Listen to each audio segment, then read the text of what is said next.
Ni Muteba TV. Ni Muteba TV inasamba. Tunafuraha kwa kupata TV bora. Tunayora kwa kupata TV bora. Naam, hamjambo mtazamaji wa televisheni Muteba TV, karibu kuweza kuungana nasi katika taarifa zetu za habari katika lugha bora tukufu la Kiswahili. Taarifa ya Janvier Emmanuel Kaluya. Ikiwa ni mara yako ya kwanza kutembelea channel yetu, usikose kujabone kwenye channel yetu, kulaki pia kushare kwa wengine. Tunapotoa habari zetu kila leo, uwe wa kwanza kabisa kuweza kuzipata. Nikutakie usikilivu mwema na karibu katika matangazo yetu ya siku ya leo. Matumaini yangu kwamba wewe ni mzima wa afya. Tukaribisha katika uchambuzi wetu habari zetu za siku ya leo, ikiwa uko pamoja. Leo ni tariki 27 Februari mwaka 2026. Leo tutaangazia kabisa kuhusu kuuawa kwake Willy Ngoma, ambaye aliweza kuuawa kule maeneo ya Rubaya, na huku habari zingine zikisemekana kuwa kiongozi wa vikosi vya M23 aliweza kupoteza maisha, miongoni mwao baadhi ya kutaja kuwa aliweza kuumia, lakini kwa sasa habari zaeleza kuwa aliweza kupoteza maisha. Kwa hiyo tutapata nafasi ya kuweza kuchambua mengi kabisa, na pia kuhusu vita ambavyo vilivyoripotiwa huko maeneo ya Rugezi. Haya na mengine ni kukaribisha kuungana nasi katika habari zetu za siku ya leo. Kwa sasa hali ya M23 imekuwa kwenye hofu na kwenye mstabaka, kama vile habari zetu zilivyoeleza. Hapa tukizungumza na baadhi ya wakaaji wa pale Goma, ambapo walitaja kuwa hofu kabisa iliweza kutanda huko maeneo ya Goma baada tu ya vyanzo vyetu kuweza kuhakikisha kuwa Willy Ngoma aliweza kushambuliwa na ndege zisizokuwa na rubani.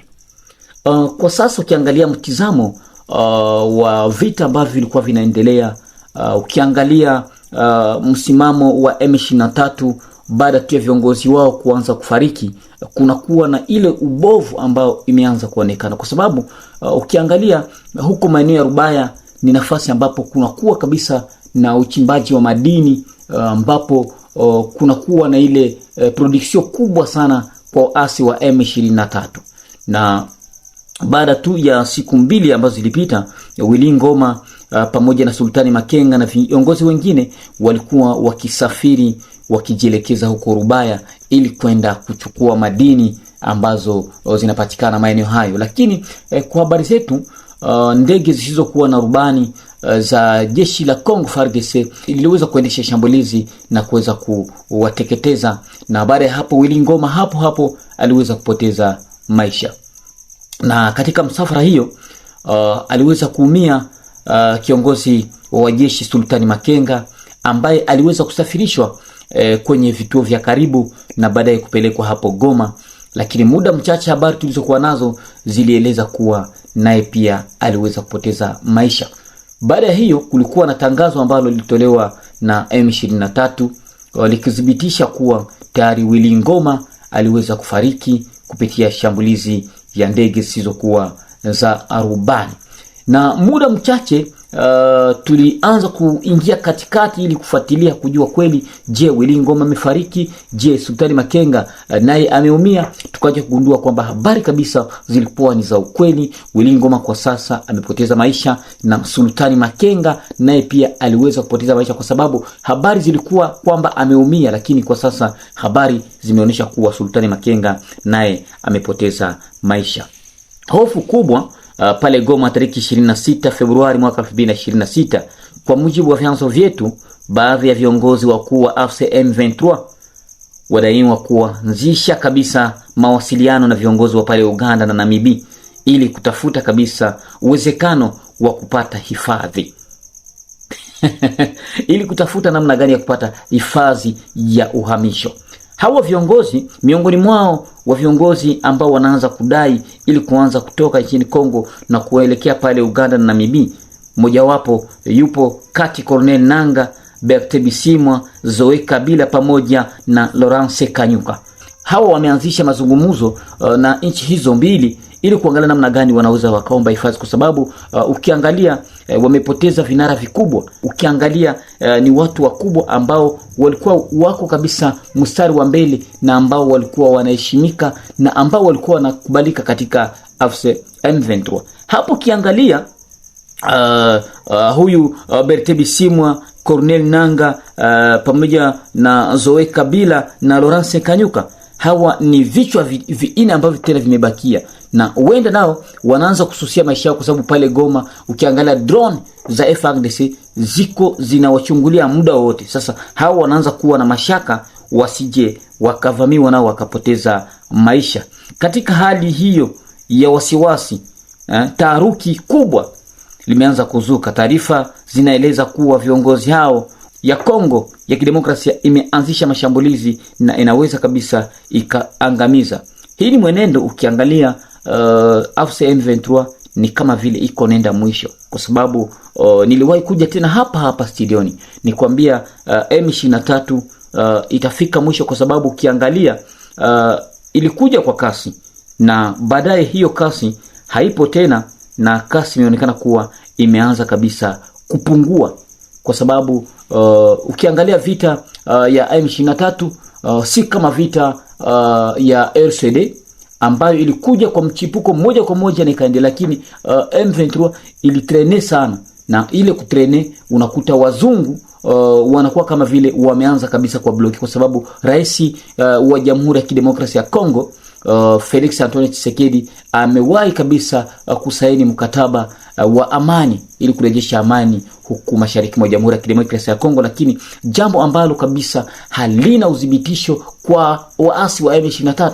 Unasikia leo wanapiga Rugezi, ukiangalia Uvira ilikamatiwa tukiwa katika hali ya selefe, na ukiangalia hata vijiji vingine ambavyo vinaendelea kukamatiwa huko milimani, unakuta vita viko pale Minembwe, vita viko pale Rugeje, vita viko pale Pwezero.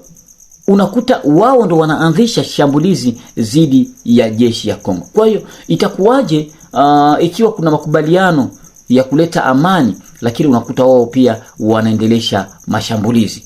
Na kauli yake Willy Ngoma alidai kuwa yeye hatakufa bado kabisa, ni lazima aweze kufika Kinshasa. Lakini kwa sasa tuangalie kwa sasa kifo cha Willy Ngoma kimeleta nini katika wakongomani.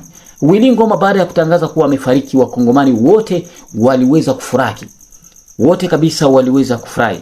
Inakuwaje mtu mkongomani anapofariki watu wanafurahi? Ni jambo la kuweza kuonyesha kuwa Willy Ngoma alikuwa ni miongoni wa viongozi wa M23 ambao walichangia damu za wakongomani kuweza kumwangika mashariki mwa Jamhuri ya Kidemokrasia ya Kongo na huku katika este yote nzima ya Jamhuri ya Kidemokrasia ya Kongo. Kwa hiyo wakongomani wengi tukiangalia wa diaspora na wengine kadhalika, wote kabisa wanaendelea kushukuru rais wa Jamhuri ya Kidemokrasia ya Kongo na jeshi la Kongo ambao kabisa liendesha shambulizi kwa kuweza kuangamiza Willy Ngoma.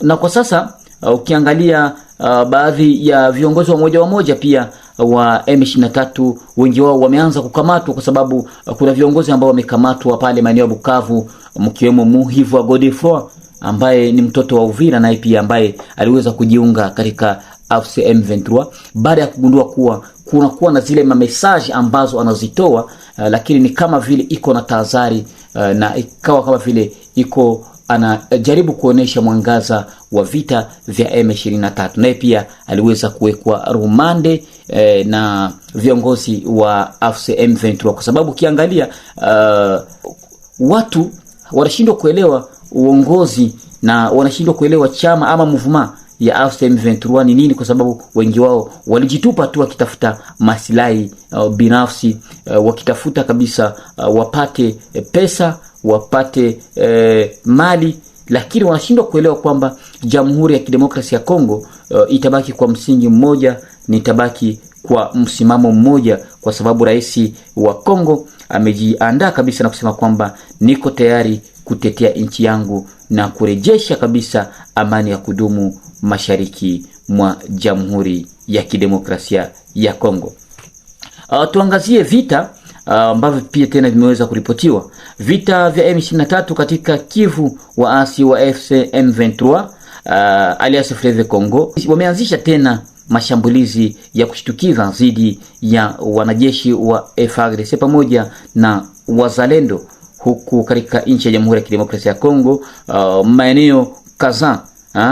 Maeneo kadhaa ikiwemo Katoboto na Kasenyi, huko mapigano yakiendelea katika eneo la Kasinga, Kivu Kaskazini. Kwa upande mwingine, jeshi la FARDC linaendesha mashambulizi nayo kwa sababu linaendelea kujibia kupitia ndege zisizokuwa za rubani. Unajua hii hali ambayo inaendelea kutokea na hii hali ambayo inaendelea kuonekana kabisa, unakuta mashambulizi inakuwa iko kama vile iko inatokea kwa muda, basi simamisha muda wa saa moja na baadaye unasikia tena vita inazuka sehemu nyingine fulani. Kwa nini M23 baada tu ya vita mashambulizi ambayo ilisababisha Willy Ngoma kuweza kupoteza maisha, lakini unasikia tena vita vingali vinaripotiwa sehemu fulani? Habari za vita kwa sasa pale maeneo ya bondeni mwa mto Ruzizi.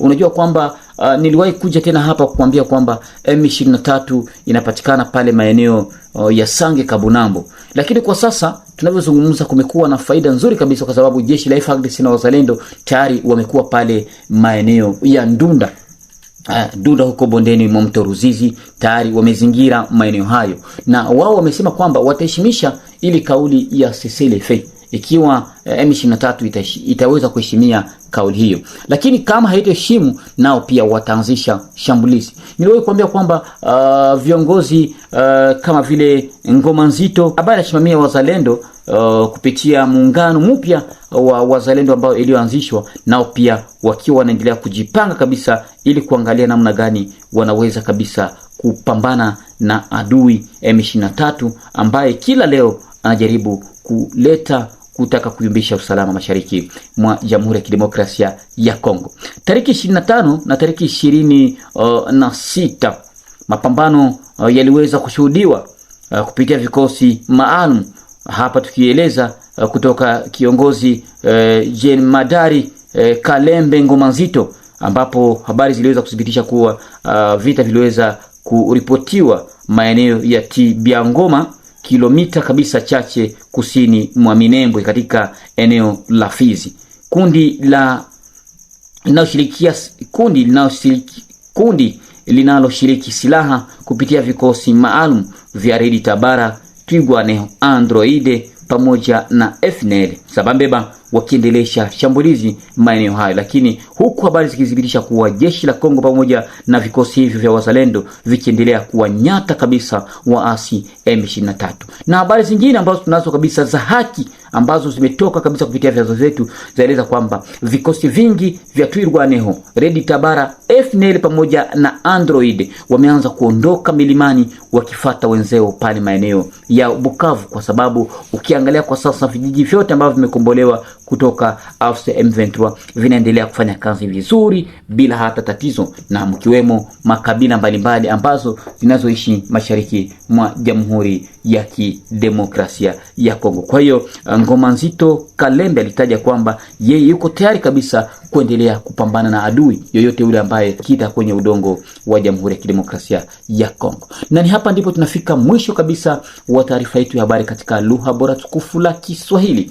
Ikiwa ni mara yako ya kwanza kutembelea channel yetu, usikose kujabone kwenye channel yetu, kulaki pia kushare kwa wengine tunapotoa habari zetu kila leo, uwe wa kwanza kabisa kuweza kuzipata. Mimi ni Janvier Emmanuel Kaluya, na kutakia asubuhi njema na mchana mwema kwako.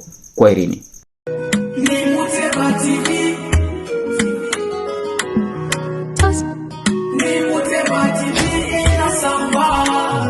Tunafurahi kwa kupata TV bora.